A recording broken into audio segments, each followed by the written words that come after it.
Welcome home. We are WNST, AM 1570, Taos, Baltimore. We are Baltimore positive. It is certainly an interesting weekend here as we're getting through football here and baseball, and the Orioles have taken to the field, and the Ravens took to the field, and there were very few people at the game. The Colts were there. I am surprised that a man of my age would look down and see those Colts jerseys and just for a minute, like, check back a little bit. But we're going to be doing the Maryland Crab Cake Tour next week down in Ocean City. I am out doing my tastiness tour that is taking me a lot of tasty places, and we're sharing all that. And Luke has been traveling around with the football team. And, man, we talked about Keaton Mitchell, and they talked about Keaton Mitchell. And, I like anything that rhymes with Nestor. I like. So Wester, see him doing his little celebration, running around a little bit. I don't know, man. It was preseason football, right?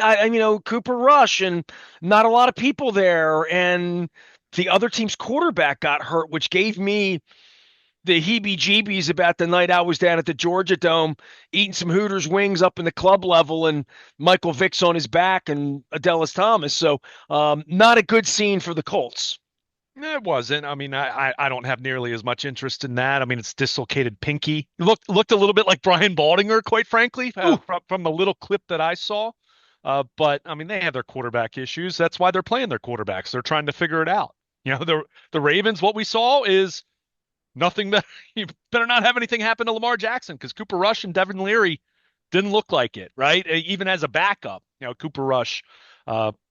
We've kind of talked about it going back to OTAs. I'm still waiting to see the Cooper Rush that we saw in Dallas, which was not Dak Prescott, let's be clear, but someone that was still able to win them some games. I mean, it's been kind of underwhelming going back to the spring, but you kind of just named two of the three headlines in my mind from Thursday night's preseason win over Indianapolis.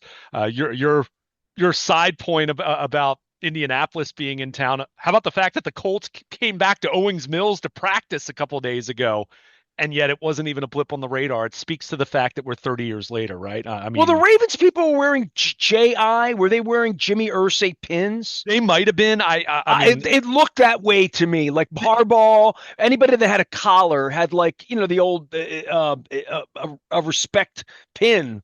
But it looked to me like a lot of Ravens personnel had it. yeah, well, they did announce and recognize his passing. They put a graphic up on the board as far as year he was born and the fact that he had passed away. Going into this training camp. So there was a recognition there. But, to bring it back onto the field, you mentioned it, Keaton Mitchell. I think the returns on him as far as how he looked in the spring, how he's looked early in training camp were encouraging. But even having covered 15 plus years of training camp practices in my life, you never really know until you take it to the next step. How does someone look when you get to the first preseason game? How does someone look in the second and third preseason game? How do you look in week one? How do you look in week five, right? Keaton Mitchell made it back last year, but in the limited opportunities that he had, didn't look like the guy that we saw back in 2023, who was phenomenal. I mean, we've talked about it in passing. I'm not sure the Ravens go sign Derrick Henry when they did if Keaton Mitchell doesn't tear up his knee. That's how good he looked as a rookie. Now, I'm not saying that wasn't a smart move and that didn't work out, because that'd be crazy talk. But it speaks to how well Keaton Mitchell was playing as a rookie. We saw very much some flashes of him looking a lot like that. Obviously had two 20-plus yard runs. The touchdown run was well blocked. I think any back, worth his salt scores or at least gets inside the five there. But it was his 20-plus yard run a couple plays before that where he showed some good vision to bounce outside and took off. So that was good to see. LeJohntay Wester, who the Ravens drafted in the 6th round out of Colorado. That's a great name there. That's, he is LeJohntay Wester. And a productive player at Colorado, but the Ravens really drafted him for his punt return ability. And I have to give Pro Football Focus credit for this. I did not see this right away, but I saw this as I was waking up early Friday morning to kind of go over and see what had been written about it. His 87-yard punt return for a touchdown, more punt return yards than any single returner the Ravens had last year. That's talking total, like total return yards for Tylan Wallace as a punt returner, or Deontay Hardy, or what Steven Sims. They had 4, 5, 6 different guys return punts last year. None of them in memorable fashion. So that was Special good to. teams has been diminished to me. It has Like been. these Well, last year it kickoffs was. are weird, and they're we're not there is an excitement level of that play, and I will hear head trauma all day long. I'll always Right. take the side of let's have less head trauma as I get older. And friends of mine who played this game, I can't speak to them anymore because of head trauma. So I view it differently. But it's changed the game in that way, and it's changed the value of I go back to a Jermaine Lewis or to even 12 years ago with Jacoby Jones, the value of having that kind of an explosive returner. I'm a Billy White Shoes Johnson guy from Right. back in the day, and Howard Stevens is coming back for the 75 Colts. They're doing a reunion next month. So, and I thought about Marshall Johnson, who was a returner of my youth that I always cheered for, try to make the team back in the Burt Jones era. But yeah, it was a swashbuckling thing, right? We had a Hall of Famer here for half a minute, and Devin Hester, right? Another thing that rhymed with Nestor and Wester. But I don't know that that's going to exist in the game anymore, right? Like Jim Palmer going 350 innings, or it just feels like it's being phased out of the game. The importance of it. Well, I don't know so much about the punt return. The punt return is still very similar to how it's always been. The kick return we've seen change dramatically, You can right? always kick away from a punt returner. And We've been that's doing part of it that for too. 50 But years. the reality is the Ravens just haven't had very good punt returners in recent years. I mean, they just haven't. They've had guys who at best are what Tylan Wallace, and I know Tylan Wallace, did have a return a couple years ago, so I want to acknowledge that. But for the most part, you have to go back to Duvernay, probably Duvernay's first or second year.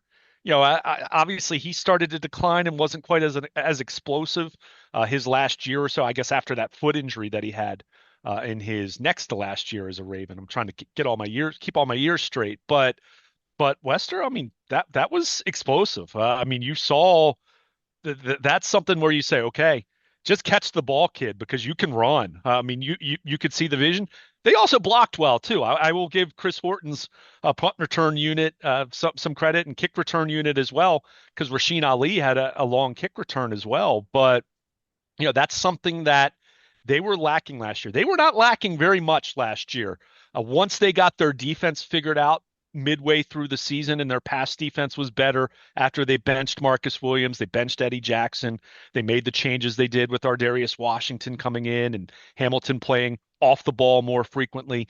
But one area where they never really figured things out was special teams. Tucker was a big part of that with his struggles the first 2/3 of the season, but they just weren't impactful to the way that to the degree that you always expect a John Harbaugh coached special teams unit, and Chris Horton, but John Harbaugh with his background, you always expect that to be a big priority, and it just wasn't a particularly strong special teams unit by any Well, I means. go back to the, Billick putting Ed Reed back there and Harbaugh putting Ed Reed back there and say, make a play. Sure. And it feels like that hasn't been as much of their game, but I don't think it's as much of the game either. In a general sense that we're going to have Hall of Fame returners because half the game's kind of been taken away, kind of. Yeah, yeah. I think that's more of a kick return thing, but I think there's still opportunities on the punt return side. Now, have punters gotten better? Have teams been more leery about kicking to high impact return specialists? I think there's probably some validity to Well, hell, that. the Ravens But never punt. They, 4th and 6, we'll and go. sure, Right? sure, yeah. On that side, but they've been looking for this, and it was a heck of a debut. Now, he also was the only one who did anything in the passing game for them. Obviously, if we want to get to more negative impact, first of all, the unfortunate knee injury to Bilal Kone, their 6th-round cornerback. It's ugly in real time just watching it from the press box. I know there's video out there for people to go review it. You could tell right away that was serious. They were close to the tunnel. They brought the card out right away. They put his left leg in an air cast. John Harbaugh already confirmed torn ligaments. He's out for the year. Unfortunate. Do I think he was going to have a major impact on the 2025 Ravens? No. I mean, it was a sixth-round pick. The fact that they drafted two corners in the sixth round already was leading to some roster questions as far as, all right, are you going to keep both those guys? What does that mean for Jalen Armour Davis, who I thought played well on Thursday night, as he should, as a fourth-year corner going up against, more backups and whatnot in a preseason opener. But now with Kone done, that probably paves the way for Jalen Armour Davis if he's healthy, which has been the story of his career, unfortunately. Probably makes him all but a lock to make the roster at this point. And you're going to see opportunities for other guys in terms of filling out the back, right? They sat their top four corners. Marlon Humphrey, Awuzie, Jair Alexander, and Nate Wiggins, they sat out on Thursday night. And smartly, I agree with that tactic, but unfortunate with Kone. I mean, it was ugly and it's painful. I mean, you're talking about a kid in his first NFL game, and he had a little bit of a shoulder issue to start camp, but it seemed like he was finally starting to get going. I mean, he had good coverage on that play. I mean, he was right there as a third down play that held them to a field goal. But so that was a bummer to see. And I mentioned it in passing, but just the quarterback play and the passing game, it's not Lamar. Cooper Rush isn't going to be Lamar. Devin Leary's not going to be Lamar. That they sat their top three wide receivers.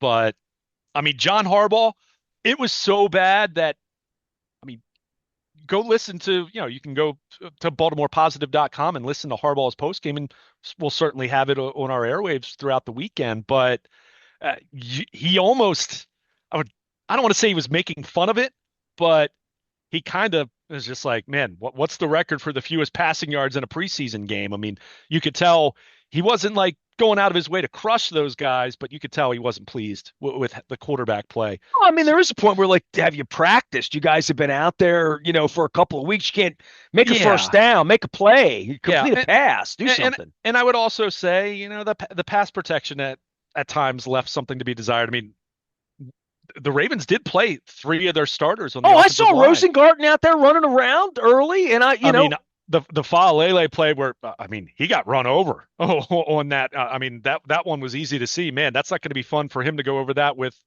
the coaches, as they're reviewing the film. So there were certainly things to work on. This was certainly not a perfect performance, but you also think about it in the context of how many guys they sat. I mean, they had five projected starters playing on Thursday night. The three guys on the offensive line, Rosengarten, Faalele, and Andrew Voorhees. By the way, Voorhees, a couple really nice blocks, including the block on the touchdown for Keaton Mitchell.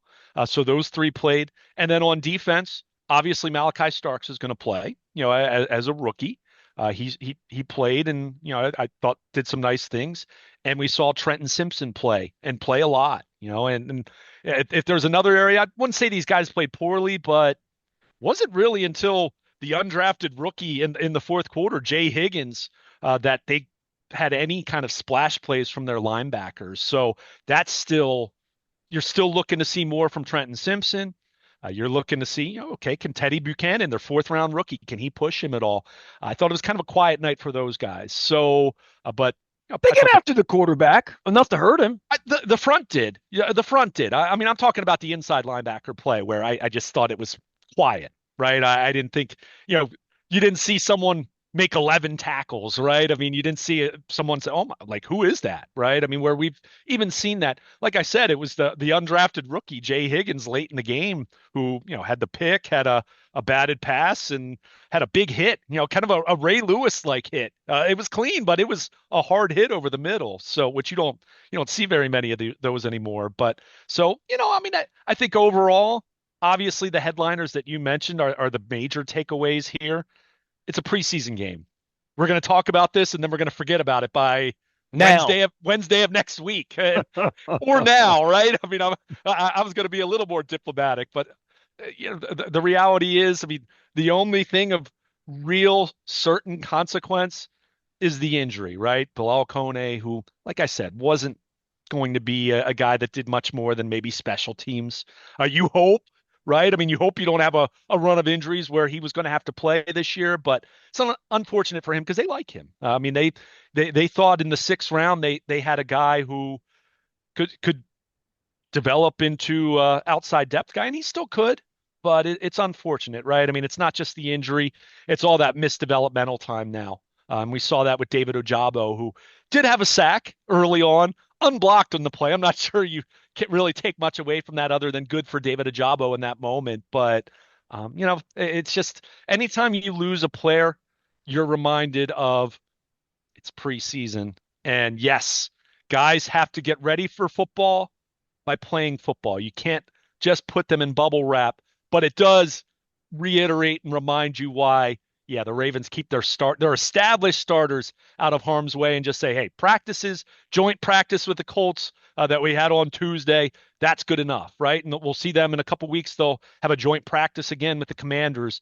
That's the most valuable work at this point in time in 2025 for established starters, but you can't rest everybody, right? And that's where it's unfortunate for, a kid who I think there was, some promise. There still is. Again, I don't want to make it sound like his career's over, but man, if you're squeamish, don't go back and look at that because I remember the Anthony Poindexter injury yeah, 25 years ago, and it's that yeah, sort of player, that kind of guy that you're hoping that he can be a real contributor, especially at a position where deep depth is, what it's all about. Luke Jones will be out on the practice fields the next couple of weeks. The Orioles are doing whatever they're doing. I tell you what, I'm doing the Maryland Crab Cake Tour, and I'm doing the Tastiness 27th anniversary of what we've been doing around here. I have the Lucky Sevens doubler, I guess because of our 27th anniversary, sort of makes sense, as well as the Pressure Luck with the whammy. We will have the Raven scratch-offs by the end of the month. We're going to be doing the show everywhere, but I'm in Ocean City next week,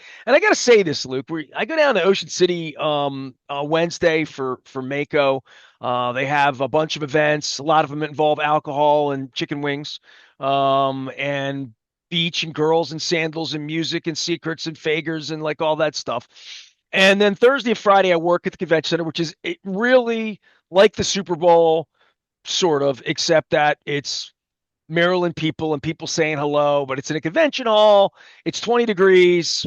The hockey game's on. It's 92 outside.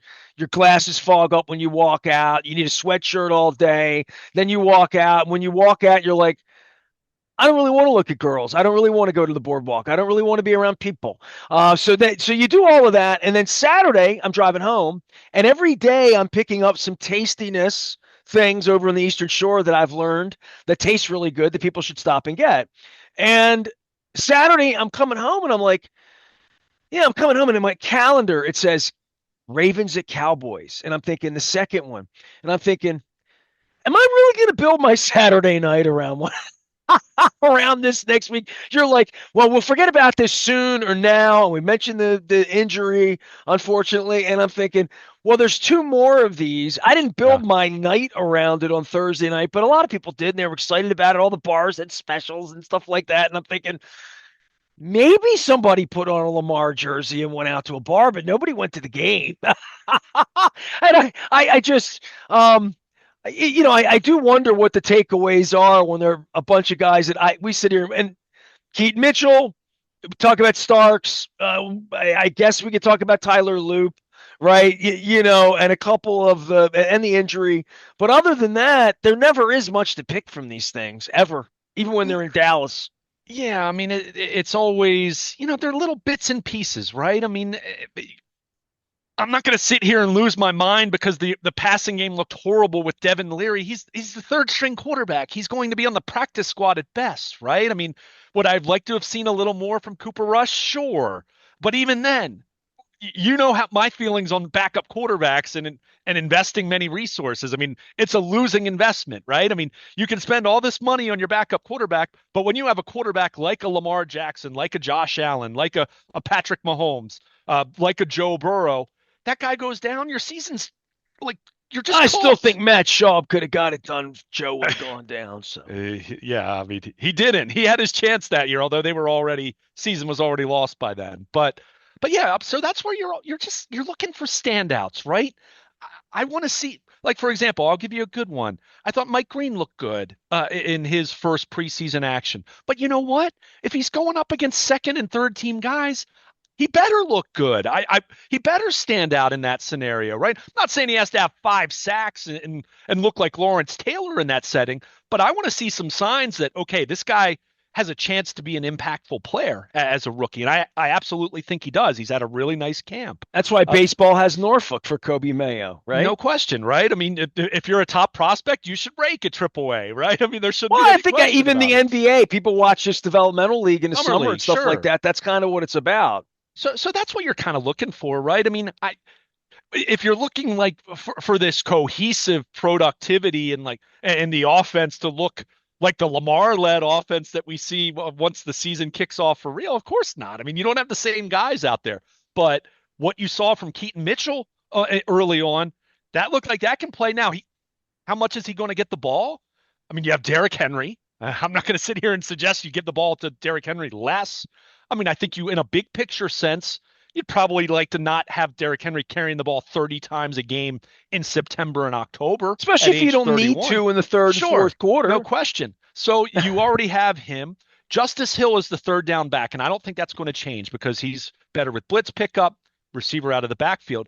But I do think the Ravens, I think it would be, I don't want to say it would be dumb, but I think it would behoove them to find a way to get Keaton Mitchell at least 5 touches a game, in some way. I mean, and it's not always going to be that many. Sometimes it'll be more than that if it's a But if game you where have a you're up three speed touchdowns. package on the field, if you're going to put Zay Flowers on the field, Keaton Mitchell on the field, Hill on the field, Lamar's always on the field, Maybe right? maybe based on what we saw Thursday night, maybe LeJontay Wester gets 5 plays a game and there's a So speed when package. Who all of knows? that happens, maybe it's D Hop going across the middle, that Yeah, actually makes the play.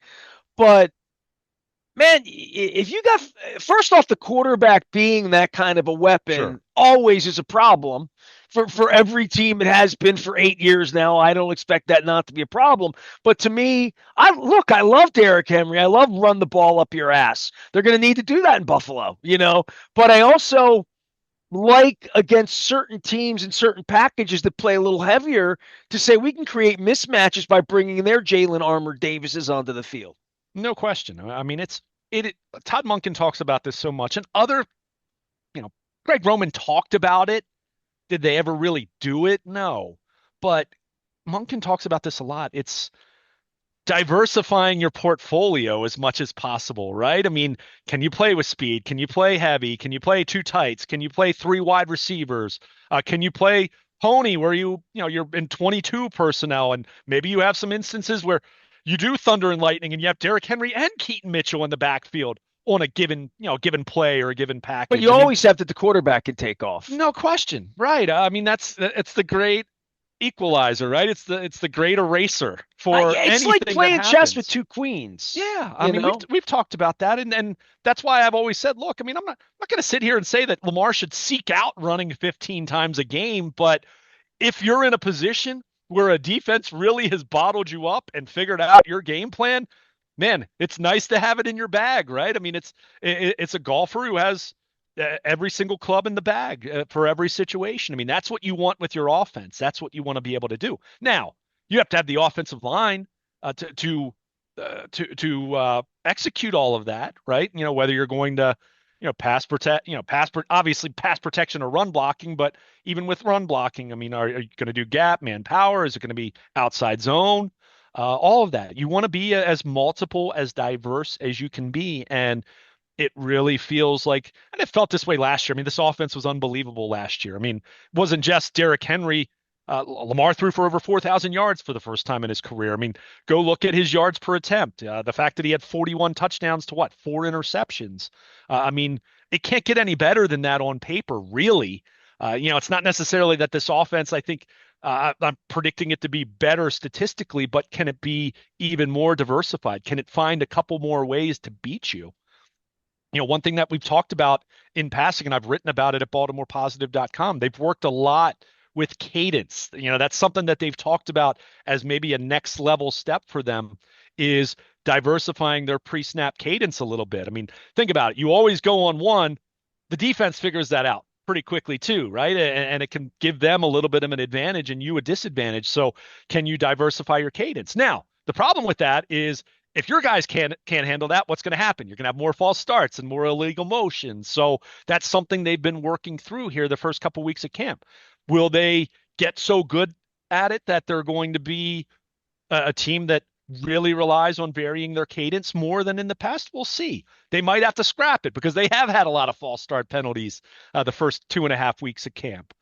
But it's something they're working on, right? It's something new. And that's why Keaton Mitchell being back to the guy he was prior to the knee injury, that's another element to their offense that they didn't have last year. And that's, that's scary for the opposition to realize that. And again, it's not that Keaton Mitchell is going to get a ton of touches in this offense, but he might get 4 or 5 and he might take off for 50 yards on one of those, right? At a time when Derrick Henry's not in the game. And that's where a defense, subconsciously probably thinks they're going to relax a little bit when Derrick Henry's not in, right? But you hand it to Keaton Mitchell, that could be a different dynamic for them. So, those are the things you're trying to figure out. I mean, let's face it.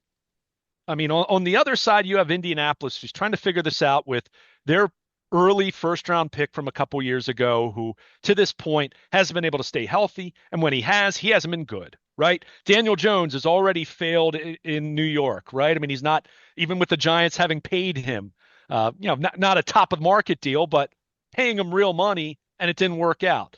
They're trying to figure that out. So even with some of their good supporting cast that they might have, and they have, they've got some talent. I mean, Warren, their tight end out of Penn State. I mean, certainly a guy I think that's going to help whoever's playing quarterback. But that's a team that's trying to figure out who the heck they are right now.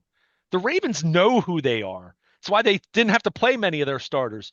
But you're still trying to tweak and test things out. Well, you're trying to find a level of competition to get better, right? Yeah, no questions, no question. But again, to go back to your point, there aren't these major sweeping takeaways, but if you can pull a few things here and there that you like, and then, a few things here and there that you don't like. Like I said, I mean, I still have questions about off-ball linebacker other than Roquan Smith, right? And I think a solution for that ultimately is going to be they're probably not going to play a ton with 2 linebackers on the field. I'm guessing you're going to see them be in dime more than your typical team in 2025. Probably even would have been more if they had their Darius Washington too. Sure, no question. And that's part of it. That's why I still... This comes to where Starks and where Hamilton learn the art of the craft of communication and being more multiple. And that's hard for young football players, but it's not hard for young, smart football players. Boy, they've really, in their broadcast and with the partners and Jerry Sandusky and Woodson and Evan really have blown a lot of smoke towards Starks. So have you. That I see Starks on the back of the jersey there in the 24. I think a little bit of Foxworth, but not really Dwayne. I see numbers and names in the early going. And when you get to be as old as I am, and you've seen them all, I just look and I'm like, I'm going to be looking for him early on, and I'm going to be looking for Wiggins, quite frankly. Sure. You know what I mean? I want to see that step up for the back end of the secondary. I want to see him pick Josh Allen twice. I want to see him strip a ball. I want to see him make a play. I want to see him not get beaten. I want to see him get off the field on 3rd down. So, I mean, I am expecting the secondary to be a strength of this football team, right? It better be, right? I mean, they've put a lot of resources into it when you think about all the first-round picks, right? You think about, I mean, even, and not that Jair Alexander's making a lot of money. I mean, there's a reason why he was available in mid-June for $4 million. But he's a high expectation guy around here. Hopkins is, whether for better or worse. I mean, Alexander, the ceiling's sky high. Hopkins, I don't think he's a high ceiling guy at this point, but I think he still, it goes back to what I said. He can win on the outside. He can win some contested catches still. He can be another option for them in the red zone. They don't need DeAndre Hopkins to be the guy he was in Houston, the 1,500-yard receiver. And that's good because he's not that guy anymore. But can he help and complement what Zay Flowers does and what Rashad Bateman does? Can he step into a bigger role if something happens to those guys, which that was a big key in Buffalo, they didn't have Zay Flowers because of he had a 3 week knee injury at the worst possible time, right? So you want to have more depth. So, but yeah, I mean, this goes back to how do you get a little bit better? And the secondary, there's a lot of focus on that. Obviously, the secondary played so much better down the stretch last year, but they knew they needed to fix the safety position. They knew they needed to address corner because they didn't really want to re-sign Brandon Stevens after a pretty disappointing year. But they've gone out and they've done that. But in the case of Starks, I think one, everything you just said is true. They are, I mean, that's why they loved him so much as a player. I mean, this guy was a star, stud, captain, red star kind of guy at Georgia, which, I mean, if you pay any attention to college football in recent years, I mean, that's as great as it gets as far as a program and a defense. So they like that element. And he's come in, doesn't have the safety net now, right? I mean, when they drafted him, they thought he was going to be the number 3 safety because they had Ardarius Washington. So he had a safety net. He doesn't have that. But to this point, he's handled it. I think mentally and the maturity for him at his age, I think they are over the moon about those elements. That's not to say that he's not going to have some hiccups. I mean, Kyle Hamilton had some hiccups his first half of his rookie year. But can you limit those? And then I think as the year goes on, and I still think before it's all said and done, there's still a decent chance they're going to add a veteran safety to at least be the number 3 guy. The Eddie Jackson role that didn't work out at all last year, but the idea of what that was. So I still think that's on the table over these next 3 weeks. But we're still a month out from the season, right? I mean, it feels close, but it's not that close just yet. So you have some time to kind of workshop that. In the meantime, they're looking at Sanusi Kane, they're looking at Beau Braid, so they're looking at some of their internal options. But I think the key is, yes, Starks needs to hold up, but if he proves he can do that as the year goes on, and I think looking at it from a long-term perspective, I think they feel that he's not exactly like Kyle Hamilton, and that would be unfair to compare him to Kyle Hamilton, let alone Ed Reed, right? I mean, like anything crazy. But I do think when you look at how he profiled, I mean, he played a ton of nickel last year for Georgia. I mean, they kind of had a need, and he did that. I think the Ravens feel that as he gets more comfortable, they'll be able to move those 2 guys around and just get back to that optimal positionless defense that I've talked about a lot, where, whether you have 4, whether you have 5, whether you have 6 guys in the secondary. I've seen the Ravens not do it often, but I've seen them have a few plays here and there with a quarter defense where they have 7 defensive backs on the field during training camp. Well, the game is also not designed to be so heavy up front in the running game. Sure. In most places. We have Derrick Henry. We rarely saw Derrick Henry or Derrick Henry-like offenses where you're like, hey, man, we're light in the back. If we put 7 DBs on the field, we're going to get run over.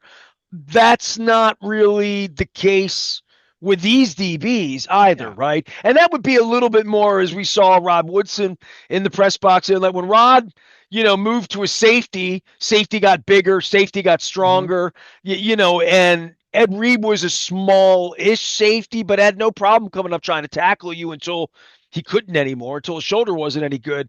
But having guys that aren't going to get run over by Derrick Henry, most of them are going to get run over by Derrick Henry, but you know what I'm saying in regard to heavy backs. That's not the game of football anymore. The game of football is draft a bunch of safeties that are 2-way and have them play sort of like a linebacker. Right. I mean, and that's I think the Ravens, and they're still not there that yet because, like I said, they're still working through who's going to be their number 3 safety. I mean, Sanusi Kane has had a nice spring and start to summer. I think there's potential there. I'm not ready to sit here and say that he's the kind of guy that's ready to play 30 snaps a game or whatever it would be as the 3rd safety that comes on the field when you go into dime or just 3 safety nickel as the Ravens are apt to do, other than last year where they just had so many problems at safety. So you still figure that out, but that's what you want out of a defense. And look, let me be clear. I don't think they're going to be in a quarter defense with 7 defensive backs that often. That's kind of extreme, but I do think they'll be in dime quite a bit.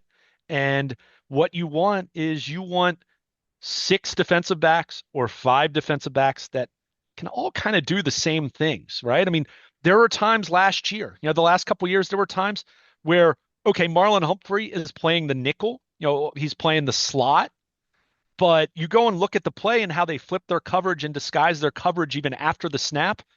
There were plays where Marlon Humphrey played safety, right? I mean, there are plays where we've seen it. Kyle Hamilton is playing nickel, or he's rushing from the edge, or he's blitzing up the middle. I mean, you want to have that kind of, again, going back to what I said about Todd Monken with the offense. You're diversifying your looks. You're diversifying where guys are playing. You drop in the cover three, but who exactly are the three guys dropping, right? I mean, so into those deep thirds, right? And who's playing man, or who's coming off their guy and blitzing the quarterback untouched. I mean, it's more complicated than that, but that's what you're looking for, right? That positionless defense where you say, no, this isn't having a free safety, a strong safety, two outside corners and a nickel. Although there'll certainly times where it's that simple, but we've got five guys back there, and we're gonna confuse you, right? I mean, a big part of what they want to do on either side is to put the opponent in stress, in a stressful setting, right?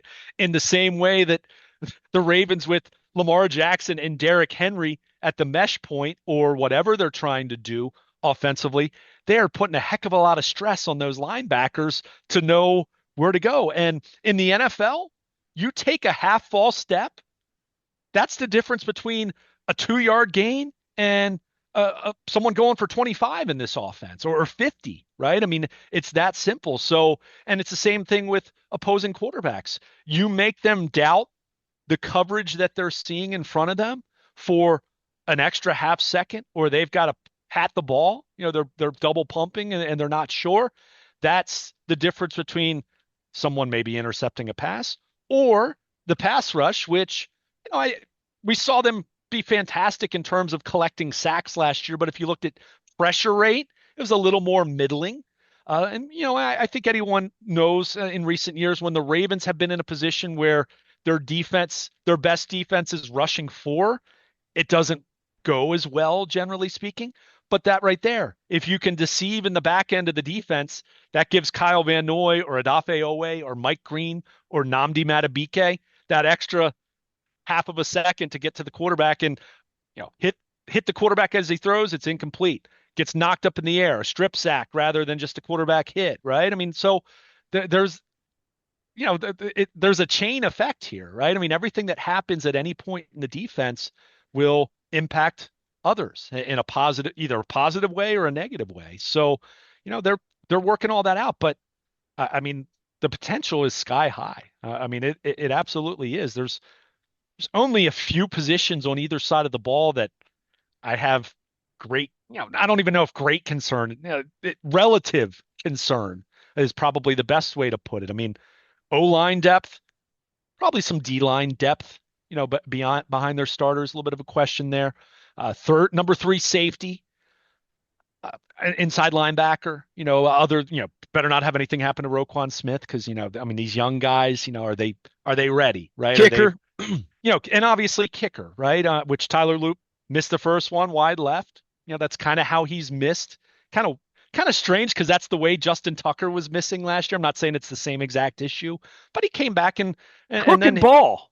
Yeah, and then hit one from 52 that looked really good, right? I mean, I don't think one field goal miss suddenly means, oh my gosh, they need to bring in a veteran, but you want to see improvement, you want to see growth, you want to see more consistency, right? And last I'm gonna weekend, say right now, I mean, I never liked Justin Tucker. We can go through all the transgressions, but they're not going to get a kicker like him. I mean, in his prime, I mean, how can you expect that? I Right? mean, I don't know how that's going to happen. Look, and that's not to say Tyler Loop could end up being the best kicker in football over the next 5 years, but that doesn't mean he's going to be Justin Tucker in his prime, right? I mean, and let's be clear, part of this that made it easier to move on from Justin Tucker beyond all the off-field transgressions and ugliness and all of that is the fact that he was coming off his worst year as a kicker, right? I mean, okay, he figured it out late in the season, but we were talking about the possibility of them bringing in someone to at least push him. He wasn't going to be ascending. He wasn't going to be getting better as a kicker. Yeah, I mean, that's just, that's the reality. So, I mean, in the case of Tyler Loop, part of that is Can you be better than what Justin Tucker was through the first 11 games last year? He was bad through the first 11 games last year. So the first question is, can you be better than that? Right? So if he can answer that, then okay, we have Well, something he to work better be with there. better than that because he'll get Sure. cut in week Right. 6. I mean, exactly. They'll bring in another kicker. I mean, he's a 6th round pick. I've said this over and over. I was saying this when they still had John Hoyland in camp.